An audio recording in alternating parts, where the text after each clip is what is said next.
Hey there, everybody. Luke Thomas here, ready to react to some news that broke today after regular morning combat. Of course, I am one half of your morning combat hosting duo, but I wanted to get to what we had missed as a consequence of just the timing, but it's pretty big news just the same. So here it is.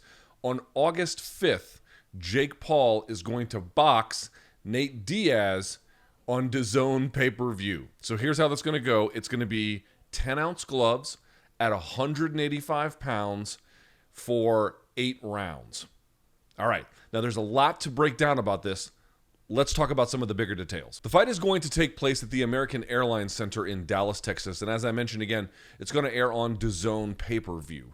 Obviously, it used to be the case that DAZN was supposed to be the answer for pay-per-view, but now you have to pay for DAZN and pay for the pay-per-view, or perhaps there might be a way to get it without getting the DAZN subscription. But in any case, DAZN is going to be producing and obviously broadcasting the fight, whatever that may be. August 5th, by the way, your boy's birthday. That's kind of funny. Don't know if I'll be there or not. This is from the press release that got announced. Quote, most valuable promotions, that's Jake Paul's organization, and Real Fight Inc., that of course is Nate Diaz's, announced they are partnering to create the most highly anticipated boxing match of the year on August 5th, 2023. International superstar, it writes, Jake the Problem Child Paul will, and combat sports icon, they write, Nate Diaz will finally settle their growing feud over 8 rounds at the American Airlines Center in Dallas, Texas. Of course, as I indicated, 185 pounds, 10-ounce gloves, air live on pay-per-view, and will be distributed globally by DAZN, in addition to all major cable and satellite pay-per-view providers around the world. There's a trailer attached to it. There's a fight poster. There's a few things to get to. Let's start on the Nate Diaz side. Nate Diaz currently, as I record this video, is 37 years of age. By the time that fight happens, he'll be 38. That is certainly getting up there, not merely in athletic years, but athletic combat sports years in particular. We know he's obviously had a fair amount of damage over the years. He did look good against Tony Ferguson, who was the last-minute replacement opponent when he was supposed to fight Khamzat Chimaev in his final UFC fight, so he did look pretty good there. He's had some time off. We will see how things go for him in boxing, but 38 years of age, certainly long in the tooth.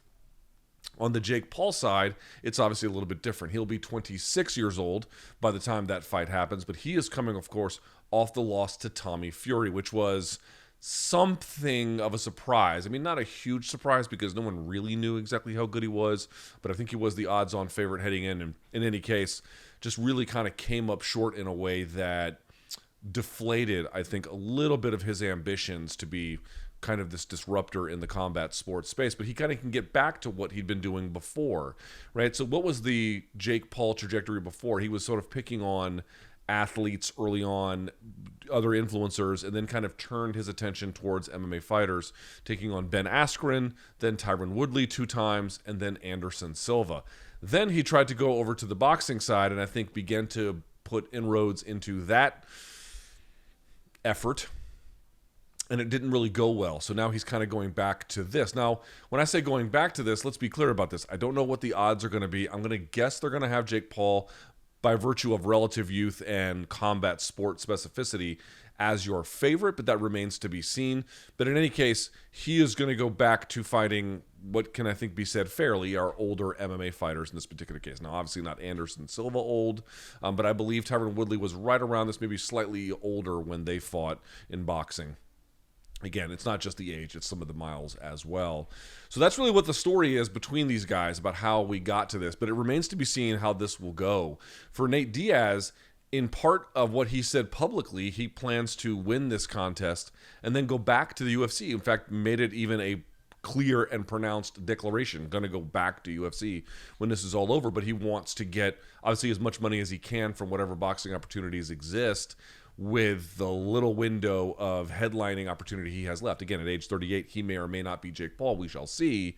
But he probably doesn't have a whole lot of fights left total in his combat sports career. So the idea is to maximize his earning opportunity while he can. Again, Jake Paul, this seems to me very much about some redemption. Also remains to be seen how well this will do. I'm going to guess it's going to be promoted heavily.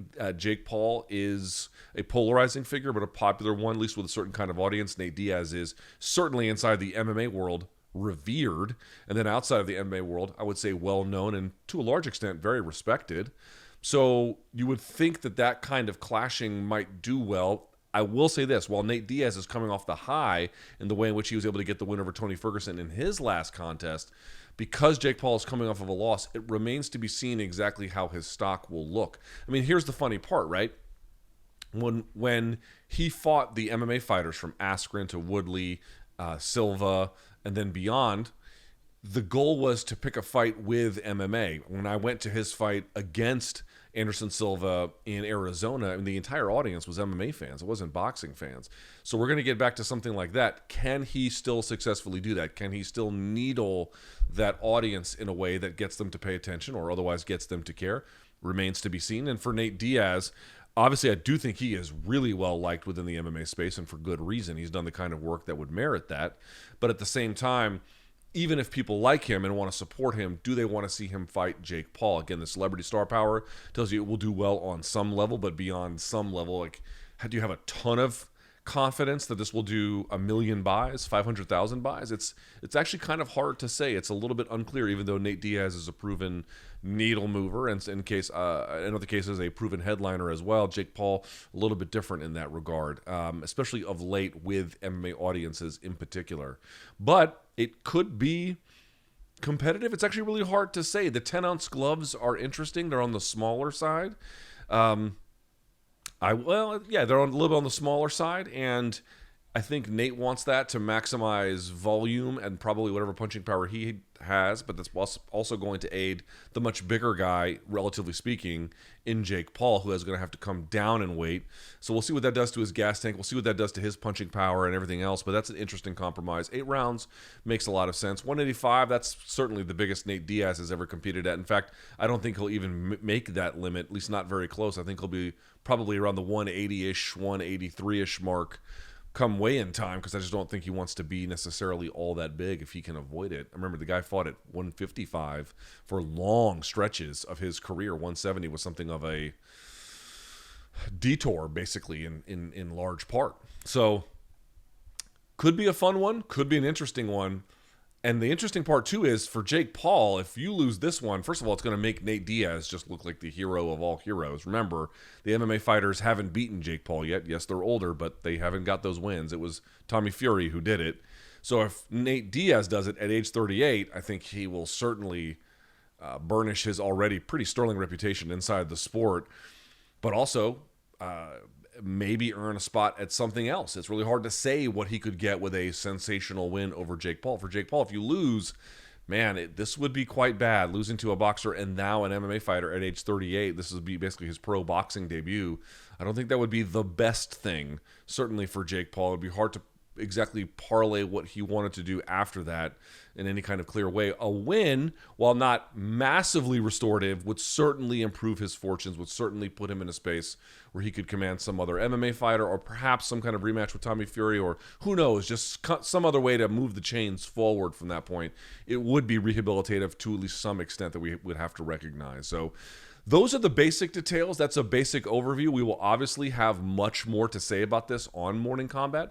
So come right back here, youtube.com/Morning Kombat. We'll have tons of shows. We do this live, 11 a.m. in the East, 3 times a week, Monday, Wednesday, Friday, live post-fight shows, long sit-down interviews called Room Service Diaries. We do technique breakdowns. We do all kinds of stuff right here, including reaction to live news. As I said, my name is Luke Thomas. Jake Paul is going to fight Nate Diaz on August 5th. We'll see how that goes, and until then, enjoy the fights.